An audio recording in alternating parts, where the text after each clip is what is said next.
Aujourd'hui, maman est morte. Ou peut-être hier, je ne sais pas. J'ai reçu un télégramme de l'asile. Mère décédée, enterrement demain, sentiment distingué. Cela ne veut rien dire, c'était peut-être hier.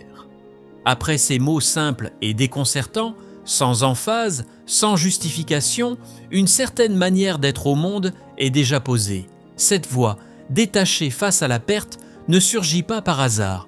En 1913, dans une ville appelée Mondovi, située dans l'Algérie alors sous domination française, naît Albert Camus.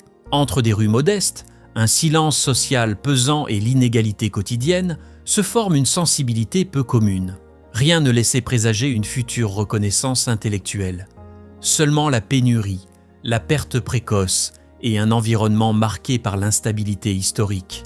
Et pourtant, de ce décor a émergé une vision troublante de l'existence. Une vision sans garantie. Que se passe-t-il lorsqu'un individu comprend que l'univers n'offre pas de réponse toute faite ? Et comment agir lorsque les normes collectives entrent en conflit avec l'expérience intérieure ? Pour Camus, l'absence de sens ne conduit pas nécessairement au désespoir, mais à la lucidité. De même, le conflit avec les attentes sociales n'exige pas la soumission, mais une clarté radicale face au réel. L'enfance de Camus fut marquée par la mort de son père pendant la Première Guerre mondiale, alors qu'il n'était encore qu'un enfant.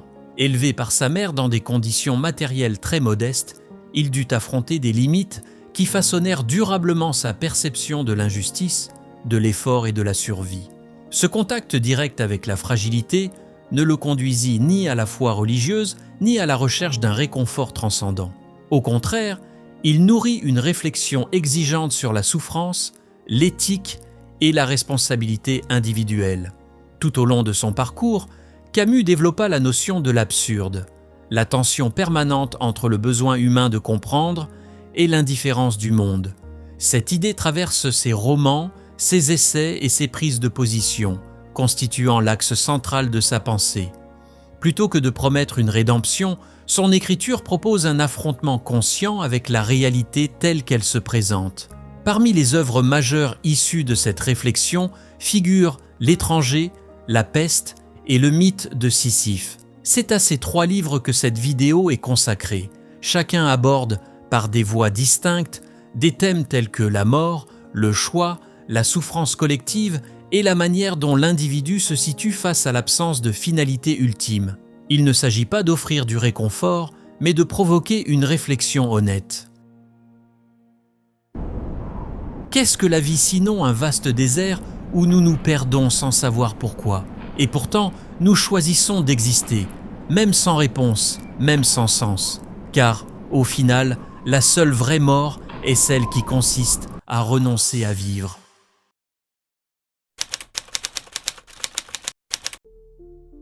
L'étranger, publié en 1942, présente Meursault, un personnage enfermé dans l'instant immédiat. Il ne projette ni grands avenirs, ni remords passés. Son rapport aux événements est direct, presque physique. Lorsque sa mère meurt, sa réaction ne correspond pas aux attentes sociales. Il ne pleure pas, la routine continue, et il éprouve du plaisir dans des situations simples. Cette attitude suscite l'étrangeté, non seulement chez les personnages qui l'entourent, mais aussi chez le lecteur. Meursault n'agit ni par rébellion calculée, ni par froideur délibérée. Il refuse simplement de feindre des sentiments qu'il n'éprouve pas. Cette honnêteté radicale le met en conflit avec les conventions morales. Plus tard, lorsqu'il commet un meurtre sans motivation claire, le procès qu'il subit révèle quelque chose de plus profond que le crime lui-même. Le refus collectif d'accepter quelqu'un qui ne justifie pas ses actes par des récits socialement acceptables. Le tribunal ne le condamne pas seulement pour l'acte violent, mais pour n'avoir pas pleuré à l'enterrement, pour ne pas avoir manifesté de remords, pour ne pas s'être conformé. La justice apparaît ici comme une extension des valeurs sociales, exigeant une cohérence émotionnelle standardisée. Camus utilise cette situation pour interroger si la morale partagée est réellement universelle ou simplement un accord fragile soutenu par la peur de la différence. Durant le procès, Meursault conserve la même attitude. Il n'invente pas d'explication, ne cherche pas d'absolution symbolique. Pour lui, les événements obéissent à une logique contingente, sans dessein caché. Ce refus d'attribuer un sens artificiel fait de lui une menace. La société ne tolère pas ceux qui vivent sans les illusions garantissant sa stabilité. À la fin, face à la condamnation à mort, survient une acceptation sereine. Il n'y a ni supplication ni espoir métaphysique. Il y a seulement la reconnaissance que vivre, même sans raison ultime, suffit déjà. À cet instant, paradoxalement, surgit une liberté pleine. Plus rien n'a besoin d'être prouvé, expliqué ou racheté. Camus ne présente pas Meursault comme un modèle moral, ni comme un criminel absolu. Il construit un miroir dérangeant. La question centrale n'est pas celle de la culpabilité juridique, mais celle de l'authenticité. Combien de fois répétons-nous des gestes attendus simplement pour être acceptés ? Combien de récits adoptons-nous pour justifier des choix que, au fond, nous ne comprenons pas ? L'étranger expose le prix à payer pour vivre sans masque. En rejetant les sens imposés, le personnage paie de sa propre vie. Pourtant, son attitude révèle quelque chose d'essentiel. Peut-être que la véritable violence ne réside pas dans l'absence d'explication, mais dans l'obligation de faire semblant qu'elle existe.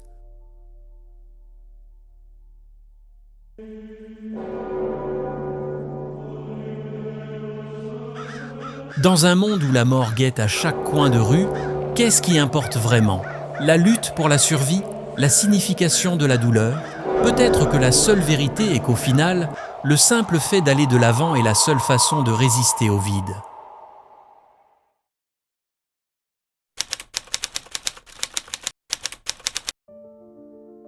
En 1947, Albert Camus publie La Peste, un roman situé dans la ville algérienne d'Oran, un lieu apparemment ordinaire qui devient le théâtre d'un effondrement collectif. L'apparition d'une épidémie brise la routine urbaine et impose une réalité brutale. Portes closes, frontières bloquées, vie suspendue. La maladie n'est pas seulement un phénomène biologique, mais le symbole de crises récurrentes traversant l'histoire humaine. L'épidémie se propage rapidement, tandis que les autorités et les habitants résistent à reconnaître sa gravité. Déni, justification improvisée, discours minimisant le danger se multiplient. Lorsque l'isolement devient inévitable, chaque individu réagit différemment. Certains cherchent à fuir. D'autres attendent passivement le pire, tandis que certains tentent de donner à la tragédie une signification supérieure, comme si la souffrance devait être légitimée par des forces invisibles. Camus construit ce cadre pour examiner la manière dont les êtres humains font face à la certitude de la mort. L'épidémie devient le miroir de la condition humaine. Un événement sans avertissement, sans raison claire, qui exige une prise de position immédiate. Il n'y a ni promesse de récompense future, ni garantie de rédemption. Il y a seulement la nécessité de choisir comment agir face à l'inévitable. Parmi les personnages centraux figure le docteur Bernard Rieu. Dès les premiers signes de la catastrophe, il comprend l'ampleur du danger et décide d'agir sans hésitation. Son comportement ne repose ni sur la foi religieuse, ni sur une espérance métaphysique. Il agit parce qu'il considère cela comme un devoir élémentaire. Soigner, soulager, tenter de sauver deviennent des gestes quotidiens, répétés même lorsque les résultats semblent dérisoires. Rieu incarne ce que Camus appelle la révolte. Non un cri idéologique, mais une posture éthique. Il sait qu'aucune explication transcendante ne justifiera tant de pertes. Et pourtant il continue. Son action naît d'une responsabilité directe envers les autres. Il n'y a pas de promesse de victoire finale, seulement un engagement envers le présent. En contraste apparaît Rambert, journaliste retenu dans la ville contre son gré. Au départ, son seul objectif est de partir, de retrouver la femme qu'il aime et de préserver son bonheur personnel. Il se considère étranger à cette tragédie collective. Mais à mesure que l'isolement se prolonge, quelque chose change. En observant l'effort silencieux des médecins, des volontaires et des citoyens ordinaires, Rambert reconsidère sa position. Rester cesse d'être une contrainte et devient un choix. Cette décision marque une transformation profonde. En renonçant à la fuite, Rambert reconnaît que la neutralité est aussi une forme de participation. Son choix ne supprime pas l'absurde, mais crée un lien avec les autres. Camus montre ainsi que, même dans un monde dépourvu de sens ultime, il est encore possible d'opter pour la solidarité et l'action commune. Un autre personnage marquant est le père Panlou, représentant d'une lecture religieuse de l'épidémie. Pour lui, la calamité est une punition, l'expression d'un ordre divin incompréhensible.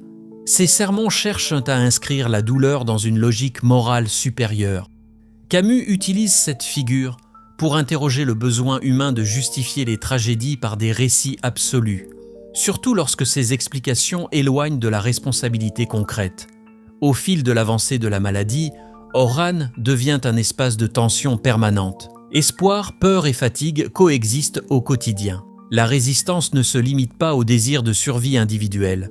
Elle prend la forme d'une défense de la dignité commune. La lutte contre la peste devient aussi une lutte pour préserver des gestes simples d'humanité au cœur du chaos. À un moment donné, Rieu réfléchit au sens de cette bataille inégale. Il comprend que l'effort peut ne pas empêcher la mort, mais reconnaît que l'action demeure nécessaire. Pour Camus, cette attitude résume sa vision éthique. Vivre, c'est faire ce qui est possible, même lorsque l'issue reste incertaine. La peste ne propose ni consolation facile, ni explication rassurante. Elle offre plutôt une réponse pratique à la souffrance. Continuer, travailler, aider, rester attentif à l'autre. L'absence de sens transcendant n'annule pas la valeur de l'action. Au contraire, elle la rend encore plus essentielle. Lorsque l'épidémie recule enfin, la ville reprend peu à peu son rythme, mais les survivants ne sont plus les mêmes. L'expérience laisse des marques profondes et la conscience que les catastrophes peuvent revenir à tout moment. Ce qui demeure, c'est l'apprentissage silencieux selon lequel le courage partagé et l'engagement collectif donnent sens à l'existence. Camus affirme que la dignité humaine ne dépend ni de promesses divines, ni de fins heureuses. Elle se construit dans la résistance quotidienne, dans le refus d'abandonner l'autre, même face à l'absurde. De même que Meursault affronta la mort sans illusion, les personnages de La Peste affrontent la calamité sans garantie, soutenus uniquement par la décision de continuer à agir. L'œuvre, loin d'être pessimiste, propose une éthique de la lucidité. Vivre pour Camus n'exige pas un sens ultime, mais exige présence, responsabilité et courage. Cette posture, à la fois simple et exigeante, constitue la réponse la plus solide possible face à un monde qui n'offre pas d'explication. Rien ne garantit que l'effort sera récompensé, ni que demain aura un sens. Pourtant, il y a de la dignité dans le geste répété, dans la conscience lucide de celui qui sait que l'ascension ne mène nulle part. La révolte ne consiste pas à vaincre le destin, mais à l'affronter sans fuir.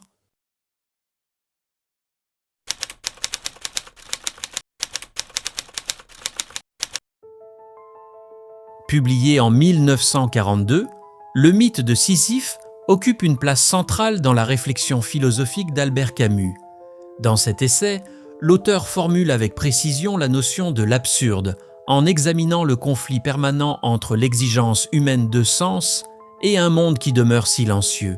Il ne s'agit ni de consoler ni d'orienter, mais d'affronter lucidement une condition inévitable de l'existence. Le point de départ de l'ouvrage est à la fois simple et dérangeant.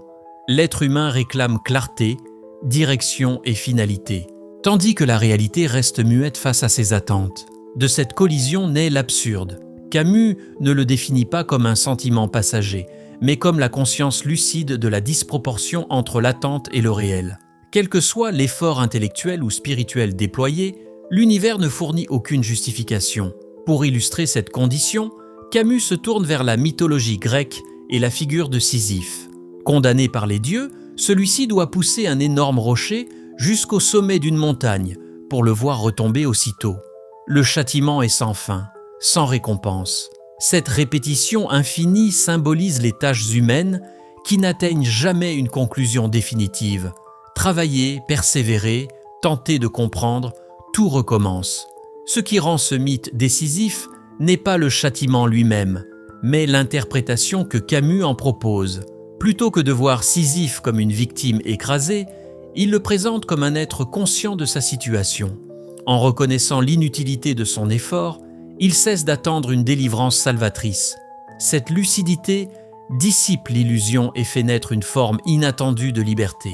Camus affirme que la véritable révolte ne consiste pas à refuser la tâche, mais à l'accomplir en sachant qu'elle n'a pas de finalité supérieure. Pousser le rocher devient un acte choisi et non subi. L'essai opère ainsi un renversement radical. L'absence de sens ne mène pas nécessairement au désespoir, mais peut ouvrir un espace de liberté. La question centrale du livre est directe. Comment vivre lorsqu'on accepte que la vie n'a pas de but ultime ? Camus rejette toute réponse réconfortante. Il ne propose ni espoir transcendant, ni rédemption future, ni explication métaphysique. Sa proposition exige du courage, soutenir l'existence sans mensonge consolateur, sans promesse apaisante.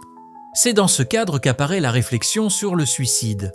Pour Camus, il ne s'agit pas seulement d'un problème personnel, mais d'une question philosophique.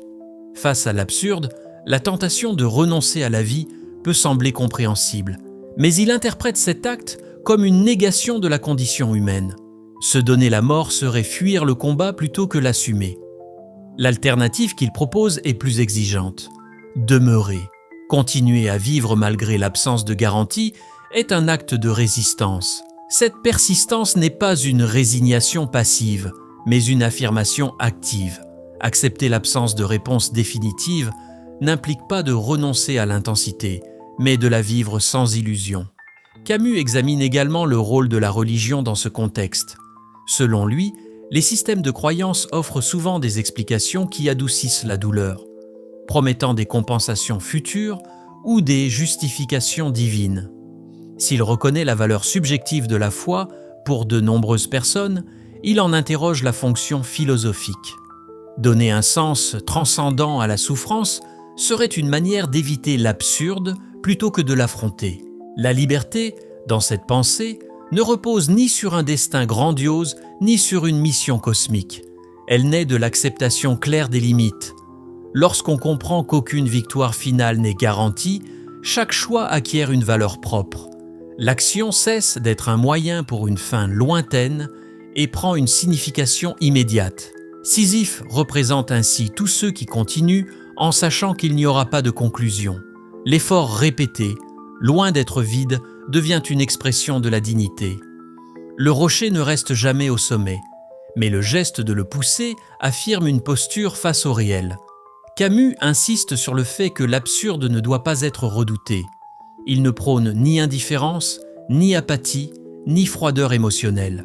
Au contraire, il défend une vie intense, consciente, attentive à l'instant. L'absence de finalité universelle n'élimine ni la passion, ni la création, ni l'engagement. Elle supprime seulement les fausses justifications. Cette vision rapproche l'essai de l'existentialisme, bien que Camus refuse cette étiquette.